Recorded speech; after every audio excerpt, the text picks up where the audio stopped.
Coming up on today's wrestling news, Naomi finally breaks her silence. WWE release a prominent NXT 2.0 star.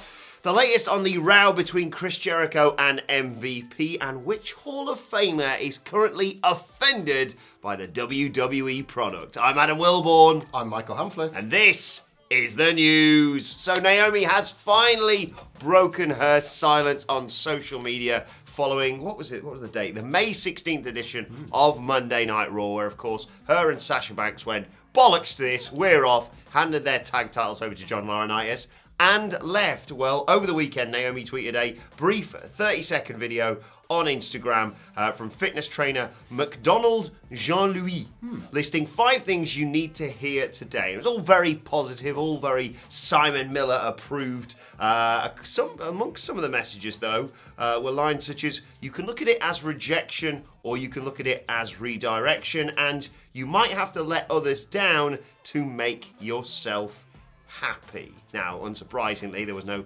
direct comment on her departure from WWE. Temporary, though, we all hope it will be. But good to see her back on social media, and hopefully this is the first step of seeing her back in a WWE ring and then realising what bloody talent they've got on their hands. Yeah, it was one of the messages that was like coded, but not really that coded. Yeah. It, like all 5 things, it was fairly easy to allude to the illusions that she was making by posting this video in the first place. Go and watch this video, by the way, because that apartment, like, I just kept looking at the ocean in the background. It's like, whoever's come up with that 5-point list gets to live there. So maybe follow those rules. I think I'm with Naomi and indeed with this guy.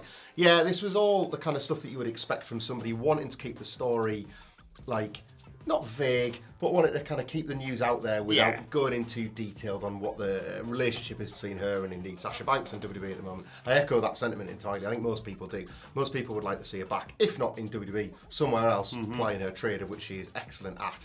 And you tend to think that when these things occur on social media, it's the first, maybe not like the ice melting a little bit. Yes. Maybe things defrosting slightly, but you know, it could just be the first of several of these. Maybe Sasha Banks will do another one next. Ooh. Maybe it'll be a series of little cheeky Instagram posts of like, what was Bailey's last week? Like a wrestling boot. Like, they love all this stuff, wrestlers, don't they? If anything, it gets them in the news more than when they're appearing on television. Yes, exactly. Yeah, we're going to have to go through and decipher, wait a second, what's that in the sea over there? Maybe there's a code I can break in. It's always that year the Undertaker came back in that shack and we were analysing if it was Sting's chin or Shawn Michaels's.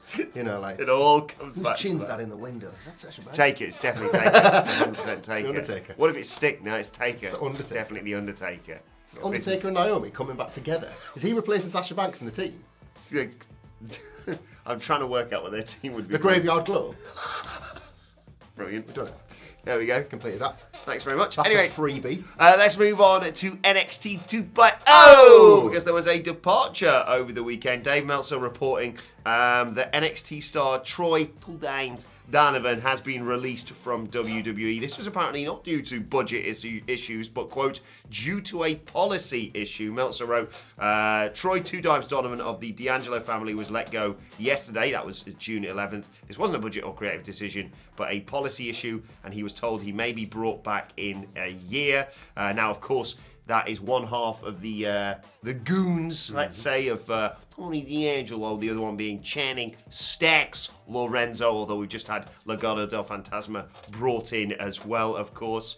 I thought I'd write a little poem to celebrate this. So Right. First of all, give your thoughts on this, and then I'll read a little missive from what I think Tony may say it is eulogy. Give your thoughts, Hamflett, so that people can skip forward and get to this poem. Yeah. It's a weird one. The messaging from WWE is strange. It's almost like it's so transparent in one sense and then giving you nothing elsewhere. Like a policy issue suggests 1, 2 things and we're not here to imply anything. And yet the door is open to return. Like a year is an oddly specific amount of time, but the door being open at all suggests that, you know, it's something that they can ultimately move past. NXT is a developmental brand for those that do watch on a Tuesday night, or for those that don't and need Wilborn's voices to explain what A rather enjoyable developmental brand.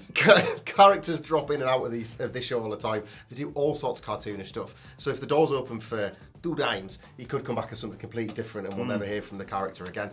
You know, it's you have to sort of say it's always very sad when people get released. Yes.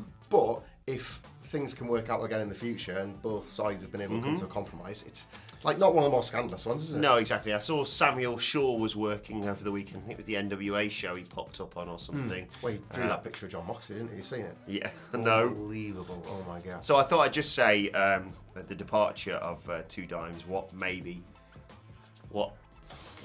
Tony D might say. He might say something along the lines of, Two Dimes is gone, but he fulfilled all of our wishes. May he rest in peace or sleep with the fish. Why is there fish everywhere? So, fresh update on that whole Chris Jericho MVP thing. If you missed this, they had a row in a hotel near an AEW show. Nearly kicked off, didn't it? Yes, By the sounds of it. with people yelling, "I don't fight jobbers," enough said, Yeah. that being specifically Chris Jericho. But there have now been further updates on this. A recent report from sources close to the situation claiming that the heat stems from, you guessed it, social and political issues. MVP, all he said about this is there was an exchange. It didn't go down like that, according to some reports. And there are two sides to every story. The two men are no longer friends. My favourite quote from this story is, a WWE source claimed that someone in AEW notified John Laurinaitis, but he, quote, didn't seem to care. Love that. The old talent development days are back again. Yeah. Like, these are stories. This echoes everything about John Laurinaitis' prior reign as the talent relations guy, the guru, and he's back in the role, just like waving away anything. Well, this is something that's... Send me an email. Stick it in an email so I can delete, so I don't have to deal with it. It's... I'm kind of glad that this has happened. Of course, like, MVP said there was like two sides to every story, something like that. And of course there always is. But when the report dropped on Friday, not that I want to sort of imply anything, but Dave Meltzer reporting Chris Jericho to us specifically told me that we were hearing one specific person's side of the story. Indeed, thinking emoji, where those specific quotes might Where come could you from. have got this from? An eyewitness said, Chris Jericho's looking pretty jacked. An eyewitness said, Chris Jericho said something really quick and witty in the lift. Like, it's nice that MVP's obviously, you know, as he should, have the right to reply and getting something out there to sort of suggest, well, maybe other people are in the room. It feels like someone's going to run and run, doesn't it? Yeah. Like what starts now with, you know, a source giving you Chris Jericho's words and MVP telling you it didn't quite go like that, is probably going to extend now to other wrestlers. Get us the video footage. Oh, somebody must have recorded on the phone. Like, you know, all those like younger AEW wrestlers, sure, they're just They're fans. always on their bloody phones. Ruthless Aggression fans are like, oh my God, it's like SmackDown from 2009 film. Like, you just sense MVP was visiting his friend. It was the AEW hotel, Yes, wasn't it? yeah, Hotel after a Dynamite. He was visiting his mates there. Like, you have to think more wrestlers will pepper and season the stew with a bit more information. I want more. Feel free to speculate in the comments what possibly these social and political issues could be that they were talking about. I think I'll take you 10 seconds. Tax reform, I think. I like the idea of Dave Meltzer going, now I can't reveal my sources, so let's just say thanks to Mr. Wizard. I'm just asking questions. Finally, let's reveal who that WWE Hall of Famer and legend who is currently offended by the product is. It's Rob Van Dam. He was talking on the two-man Power Trip of Wrestling podcast. Genuinely one of the best podcasts out there. You know, that isn't ours, obviously. I'm just going to read the quote in full and then we can get your thoughts on it. He said, I'm still offended by a lot of the stuff that I see nowadays. The number one rule was to protect the beard. Always, always, always was. And then somewhere way down the road, it became number one rule, safety first. Like, what? The way we trained, if you got bloody, that was good for the match and made it look good. And there was no air allowed between anybody. My whole training with the Sheik was about grabbing each other and bringing each other in tighter. He continued, some things are less than enjoyable for me to watch just because of that mentality, old school perspective that I have. Everything's a cycle. Like, everything is a cycle. Rob Van Dam was once like this futuristic performer when he was operating at his peak. And back then, that absolutely would have been like, not old-timers, that's like a bit of a derisory term, especially to someone like a Van Dam, but all the wrestlers that would have said, well, we didn't do it that way in my day. Like your old man champions of the world, like, in this business, we stay underground. We don't go backfoot in the air. We don't leap from one side of the ring to the other and kick a garbage can in some man's face. Yeah. Like, it's things change and things progress and all that sort of stuff. And RVD, I even think within that quote is trying to sort of suggest, look, I'm not trying to be an old-timer, just like, you lay it in. Like, I remember Rob Van Dam not exactly laying it in sometimes, but he got both sides of that because sometimes he was criticised for being too stiff. So he himself probably would have, he's kind of like suffered both sides of it, and I just think I don't know, man. Like, there's a lot of wrestling out there. It's even how vague he was being about, like, some modern wrestling I watch. It's a lot of wrestling. He's in some of it. Yeah, I was going to say. He's, like, recently in Impact. He's wrestling for Noah again sometime soon. So it's not like he's not a part of modern wrestling. You can sort of visualise the wrestlers he's talking about when he says things like this. There's a match recently, the Lucha Brothers and the Young Bucks latest, like, Ripper that they had on Rampage. It's going to draw that. I'm not suggesting that was the one he was talking about specifically, but you just feel certain matches like that and maybe things he's talking about, old wrestler's going to old wrestler. There's something out there for everybody. If Van Damme wants his stuff like really tight and really snug, like there's stuff out there for him. Yeah. Just you maybe have to just go and find it. I like the idea of like, oh god, when did everyone get so safety first? Probably around the time that you crushed Triple H's windpipe. To be honest. Yeah, that's it. Like he's there in like an elimination chamber, like trying to do like this wacky stuff and not even having the hype for it. Like. And he might get cross-watching, let's say, a Rampage. Find another Rampage, and like Willie, his blood spilt all over the canvas and all. That's more like it. Body. That's it. He's like sort of. Now that's the wrestling I like. Same show, Rob. Same show. Be all right. He'll be all right. Exactly. Right. Let's move on to your Twitter questions at WhatCulture at WWE. Of course, if you want to get in touch with us. First question today comes from Jake, regularly contributor. Cheers, Jake. Who says, "Do you think Gunther, with his popularity and history in the UK, will end the IC title premium live event drought and defend his title at Clash of the Castle? And who would you have him face?" Yeah, of course, the IC title hasn't been defended since WrestleMania last year in that Nigerian drum fight. But of course, spoiler, Gunther won the IC title from Ricochet in a brilliant match on SmackDown. I thought we'll be talking more about it in our SmackDown review podcast a little bit later on today. But I think that might be a good shout, that, it makes sense to put Gunther on a premium live event, especially in the UK, considering his history with NXT UK. Yeah. But who would you have him face? Well, like, first of all, I think it's like to break that pay-per-view streak, that premium live event streak, should I say. It might not even have to wait till Clash at the Castle. They've pushed him with genuine conviction. Yeah. I think people have been surprised. There have been reports coming out saying he's being a people pleaser, he's doing everything required Looks of him. great. The weight loss, the name change, all that sort of thing. Like, he's still every bit as handsome as he always Oh, was. of course. I think, like, it's a facial structure thing, I would say, like, impartially. So, yeah, like, I'd certainly expect him to be the one to break the premium live event duck. And he might do it at Clash at the Castle. There is a match that I would pick that I don't think WWE will, but it's only because you've sort of like spoke it into existence there with the NXT UK links.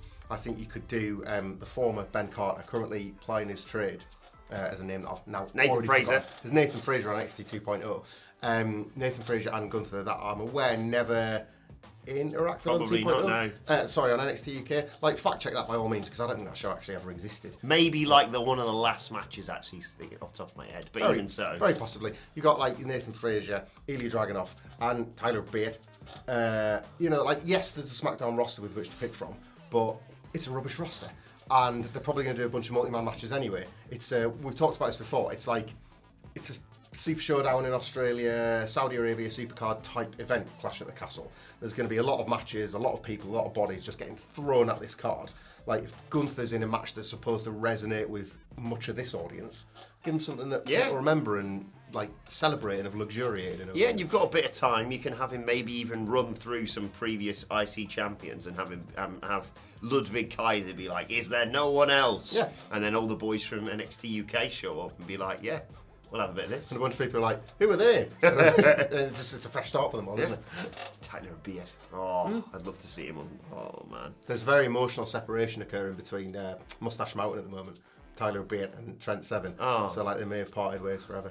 Right, well, there we go then. Let us know your picks in the comments, and we'll move on to Tim de Goat de Joseph's tweet. Thank you, Tim. Who writes, "Morning, legends. How about Sammy wins Money in the Bank, but instead of cashing it in for the title, he gives it to Roman. In exchange, he's in the bloodline." I mean, that's really sweet.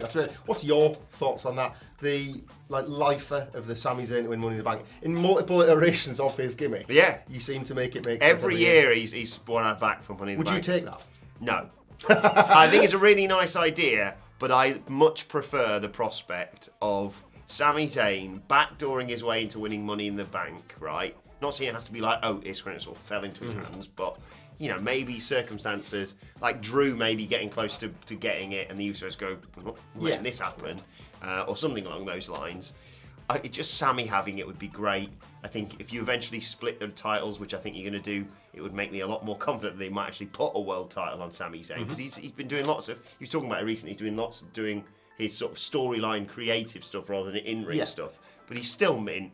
And I just like the idea of like, we're pals, eh? And then he's always just like, there's always the potential with that briefcase. Have him hold it for ages, of him being like, Roman maybe gets laid out, and he comes down to check on him with his Bloodline t-shirt on, but also like, could just cash this in. And then once you hopefully split the belts back, if they're going to do that, because the networks get angry, put one on Sammy. But please put the world title, put the Money in the Bank briefcase, the bare minimum, on Sami Zayn. In terms of Sammy and Kevin, a belt is kind of his Steve Austin, isn't it? Yeah. There's no one feud that's as exciting exactly. as getting given a token ring. Final question today comes from Mark Solid, who says, "Morning, my dudes. Thoughts on the Forbidden Door, forbidden/welcoming door, in the words of Simon Miller.